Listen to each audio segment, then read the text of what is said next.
मैं डॉक्टर रेणु कुमारी आज के इस वीडियो में आप सबका स्वागत करती हूँ।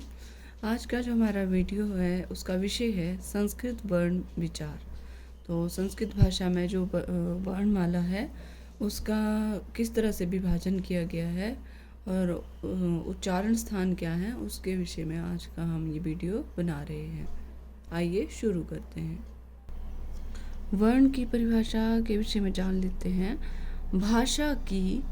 भाषा की सबसे छोटी जो इकाई है उसे वर्ण कहते हैं। कि सबसे छोटी इकाई जिसके टुकड़े ना हो सकें, जिस ध्वनि और जिसके टुकड़े ना हो सकें उसे वर्ण कहते हैं।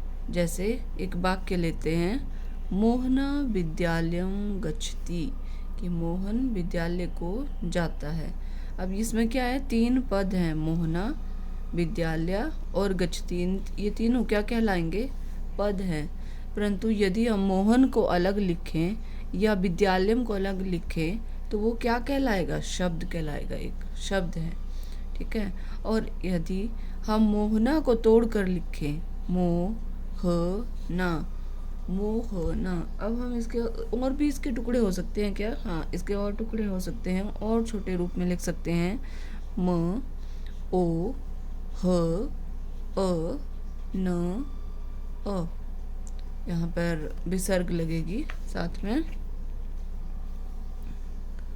तो ये हमने टुकड़े कर दिए। अब इसके बाद और कोई टुकड़े नहीं हो सकते हैं। हमने स्वर अलग कर दिया, व्यंजन अलग कर दिया है और इस तरह से हमारे पास लघुतम जो इकाई हो गई, सबसे छोटी इकाई, तो वो क्या हो गया, ये वर्ण हो गया। और मोहना है हमारा शब्द और पद है जो बता दिया मैंने, मोहना विद्यालयम और गच्छति, और ये वाक्य है। तो ये है सबसे छोटी इकाई ध्वनि, ऐसी वह ध्वनि जिसके टुकड़े ना हो सकें वह वर्ण कहलाती है, वो है ये। तो वर्ण के विषय में आप समझ गए होंगे। आइए, इसे अक्षर भी कहते हैं, वर्ण को अक्षर भी कहते हैं। अक्षर का मतलब है कि अ जमा क्षरण, जो और अधिक ना टूट सके। ठीक है, अ जमा क्षरण, अ मतलब नहीं, क्षरण जो टूट ना सके और। ठीक है, तो ये है वर्णमाला। और आइए वर्ण का 3 भेदों के विषय में जानते हैं। वर्ण के 3 भेद हैं। स्वर, ये अच भी कहलाते हैं और इनकी संख्या 13 है। व्यंजन, इन्हें हल भी कहते हैं और इनकी संख्या है 33। अयोगवाह कितने हैं, 4 हैं। आइए अब वर्ण का जो पहला भेद है स्वर, उसके विषय में जानते हैं। स्वर क्या होते हैं कि वे वर्ण जो दूसरे वर्णों की सहायता के बिना बोले जाते हैं स्वर कहलाते हैं। वे वर्ण जो दूसरे वर्णों की सहायता के बिना बोले जाते हैं वो स्वर कहलाते हैं। स्वर के 3 भेद हैं। ठीक है, स्वर के 3 भेद हैं। एक है हृस्व स्वर, दीर्घ स्वर, प्लुत स्वर। ठीक है, हृस्व स्वर को एक मात्रिक स्वर कहते हैं, दीर्घ स्वर को द्विमात्रिक स्वर कहते हैं और प्लुत को त्रिमात्रिक। तो आइए हृस्व स्वर के विषय में जानते हैं। हृस्व स्वर है कि जिस स्वर के उच्चारण में एक मात्रा या एक पल या एक सेकंड का समय लगे उसे हृस्व स्वर कहते हैं। और ये 5 होते हैं। ठीक है, अ, ई, उ, री, री, इन्हें मूल स्वर भी कहते हैं। तो वे स्वर जिनके उच्चारण में मात्र 1 सेकंड का या एक मात्रा का या एक पल का समय लगे उसे स्वर कहते हैं। और ये 5 हैं। कौन है ये 5? अ, ई, उ, री और री, इन्हें मूल स्वर भी कहते हैं। ठीक है, आइए अब जानते हैं दीर्घ स्वर के विषय में। ये द्विमात्रिक हैं। द्विमात्रिक नाम से समझ गए होंगे कि इनके उच्चारण में 2 मात्राओं का समय लगे। जैसे पहले में 1 मात्रा का लगा था, इस समय इसमें दुगुना 2 मात्राओं का समय लगे और उसे दीर्घ कहते हैं, दीर्घ स्वर कहते हैं। ये 8 होते हैं। कौन कौन से हैं? आ, ई, उ, री, ए, ओ, औ, ये हैं 8। जो ए ओ औ है, इन्हें क्या कहते हैं? संयुक्त स्वर भी कहते हैं। ये संयुक्त स्वर भी कहलाते हैं। संयुक्त कैसे हो? क्योंकि दो स्वरों से मिलकर बने हुए होते हैं। अ जमा ई से मिलकर बनता है ए, और अ जमा ई से बनता है ए, ऐ। अ जमा ऊ से बनता है ओ, और अ जमा ऊ से बनता है औ। तो ये है संयुक्त स्वर। आइए अब प्लुत स्वर के विषय में जानते हैं। जिस स्वर के उच्चारण में 3 मात्राओं का समय लगे। त्रिमात्रिक नाम से स्पष्ट है कि ऋषभ स्वर में 1 मात्रा, दीर्घ में द्विमात्रा और प्लुत में 3 मात्रा का समय लगे, उसे प्लुत स्वर कहते हैं। या 3 सेकंड भी कह सकते हैं, या 3 पल का समय लगे, वो प्लुत स्वर कहलाते हैं। प्लुत स्वर अलग से कोई स्वर नहीं होता है। ठीक है। स्वर के बाद 3, जो संस्कृत की संख्या है 3 का चिन्ह लगाकर प्लुत स्वर को दर्शाया जाता है। ये अलग से कोई स्वर नहीं है। जैसे इसमें उच्चारण में लंबा समय, मतलब ज़्यादा समय लगता है, तो ये इसका भी अभिप्राय है। जैसे ओम, ओम में इसे ऐसे लिखेंगे, ओ और 3 की संख्या और म। या जब किसी दूर खड़े व्यक्ति को आवाज़ लगाते हैं, जैसे राधा, राधा, तो इसमें लंबा स्वर खींचा है, तो इसे त्रिमात्रिक स्वर या प्लुत स्वर कहते हैं। क्योंकि इसके बाद हमने 3 का प्रयोग किया है संख्या का, तो राधा, किसी को आवाज़ लगा रहे हैं, त्रिमात्रिक है ये है हमारे स्वरों का उच्चारण का भेद। आइए अब हम व्यंजन के विषय में जानते हैं कि व्यंजन क्या हैं। व्यंजन वे होते हैं, वे वर्ण जो स्वरों की सहायता से बोले जाते हैं, व्यंजन कहलाते हैं। जो बिना स्वर की सहायता के बोले ही ना जाएं, वो व्यंजन कहलाते हैं। और व्यंजन के भी 3 भेद हैं। ठीक है। एक तो स्पर्श व्यंजन है, ये 25 होते हैं। दूसरे हैं अंतस्थ व्यंजन, ये 4 होते हैं। ऊष्म व्यंजन, ये 4 होते हैं संख्या में। और आइए स्पर्श व्यंजन के विषय में जानते हैं कि स्पर्श का मतलब क्या होता है? छूना। ठीक है। कि जिन व्यंजनों के उच्चारण में जिह्वा या जीभ मुख के विभिन्न स्थानों को स्पर्श करती है, उन्हें स्पर्श व्यंजन कहते हैं। इन्हें वर्गीय व्यंजन भी कहते हैं। जैसे क्वर्ग, क्वर्ग में क्या है? ये है क ख ग घ अंग। क्योंकि पहला वर्ण क है, तो इसका वर्ग का नाम क्या पड़ा? क्वर्ग। च छ ज झ य, पहला वर्ण है च, तो च्वर्ग।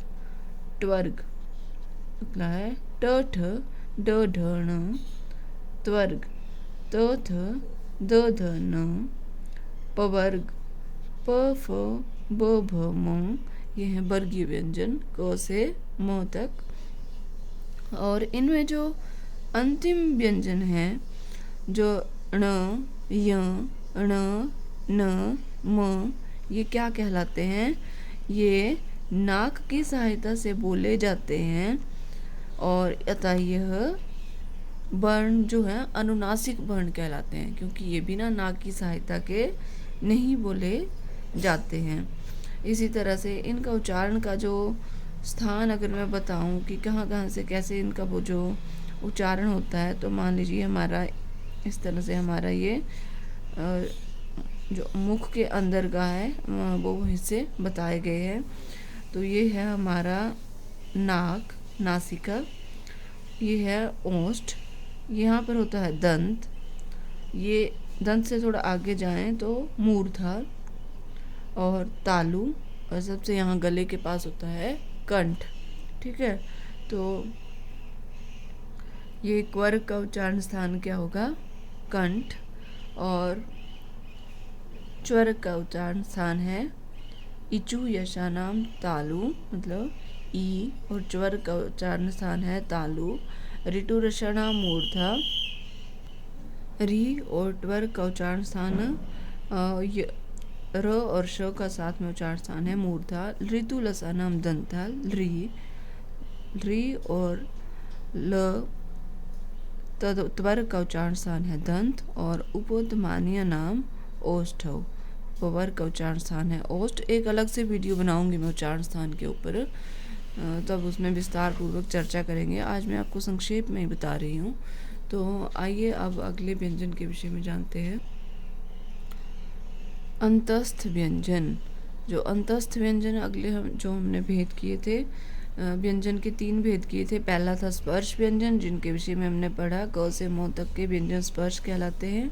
अब अंतस्थ व्यंजन जो 4 हैं वो कौन से हैं? पहले अंतस्थ व्यंजन का परिभाषा है कि जिन व्यंजनों के उच्चारण में वायु मुख के अंदर ही रहती है उन्हें अंतस्थ व्यंजन कहते हैं।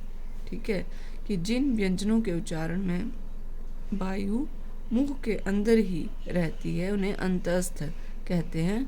जैसे य, र, ल, व, ये क्या कहलाते हैं? अंतस्थ व्यंजन। इन्हें अर्ध स्वर भी कहते हैं और ये अर्ध स्वर भी कहलाते हैं।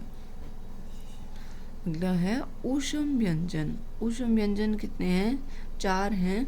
तो परिभाषा देख लेते हैं पहले कि ऊष्म व्यंजन जिनके उच्चारण, वह व्यंजन जिनके उच्चारण में मुख की ऊष्मा गर्म वायु बाहर निकलती है उन्हें ऊष्म व्यंजन कहते हैं। वह व्यंजन जिनके उच्चारण में मुख की ऊष्मा गर्म वायु जो है वो बाहर निकलती है उन्हें ऊष्म व्यंजन कहते हैं। अब जैसे ये हैं श, श, स, ह, श, श, स, ह। तो बोलने पर, श बोलने पर कैसे हो रहा है कि मुख की जो ऊष्मा है, जो गर्म वायु है, वो बाहर निकल रही है, तो ये ऊष्म व्यंजन कहलाए। इसके अतिरिक्त अब है 4 जो हैं वो अयोगवाह भी हैं, उनके विषय में भी जान लेते हैं कि अयोगवाह क्या होते हैं। कि वे वर्ण जो ना तो स्वरों के अंतर्गत आते हैं और ना ही व्यंजनों के अंतर्गत आते हैं उन्हें क्या कहते हैं? अयोगवाह कहते हैं। वे वर्ण जो ना तो स्वरों के अंतर्गत आते हैं और ना ही व्यंजनों के अंतर्गत आते हैं वो क्या कहलाते हैं? अयोगवाह कहते हैं। जैसे पहला अयोगवाह है अनुस्वार। अनुस्वार का चिन्ह कैसे है? ये बिंदी। अनुस्वार का उच्चारण नासिका से होता है। जैसे गंगा, जो बिंदी लगी है वो अनुस्वार है, और गंगा इसका उच्चारण ये है। तो दूसरा जो हमारा अयोगवाह है वो है विसर्ग। विसर्ग 2 बिंदियां, इनका उच्चारण जो है ह के समान होता है। जैसे रामः, रामः ह की तरह उच्चारण किया जा रहा है विसर्ग का। और तीसरा जो अयोगवाह है वो है जिह्वा मूलीय। जिह्वा मूलीय कि कैसा होता है चिन्ह? इस तरह से, जैसे अर्धचंद्र जैसे लगाए हुए दो, अगर क और ख से पहले इस तरह के 2 चिन्ह आए तो वो क्या कहलाएंगे? जिह्वा मूलीय।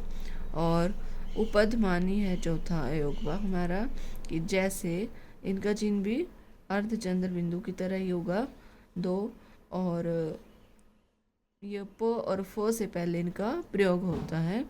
तो जीवा मूल्य उपधमानी को अर्ध विसर्ग भी कहते हैं, क्योंकि अगर पूरा हो गया तो विसर्ग बन जाएंगे, अर्ध विसर्ग है।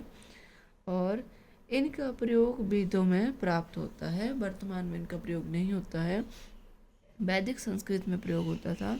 लौकिक संस्कृत की बात करें तो अब इनका प्रयोग होता है अनुस्वार और विसर्ग का। इसलिए हम देखते हैं कि ज़्यादातर पुस्तकों में अयोगवाह 2 ही बताए होते हैं, अनुस्वार और विसर्ग। तो ये थे हमारा जो वर्ण विचार जो हमने जाना, वर्णों का विभाजन किस तरह से हुआ स्वर और व्यंजन के भेद से, और उनके भी अलग अलग भेद हैं। स्वरों के भी 3 भेद हैं, व्यंजन के भी 3 भेद हैं। तो आइए किसी दिन हम फिर करेंगे उच्चारण स्थान के ऊपर एक डिटेल में वीडियो बनाऊंगी मैं। तो ये था हमारा आज का वीडियो। मैं आशा करती हूँ आपको मेरा वीडियो पसंद आएगा। यदि आपको अच्छा लगे तो लाइक, शेयर और सब्सक्राइब करना ना भूलें। धन्यवाद।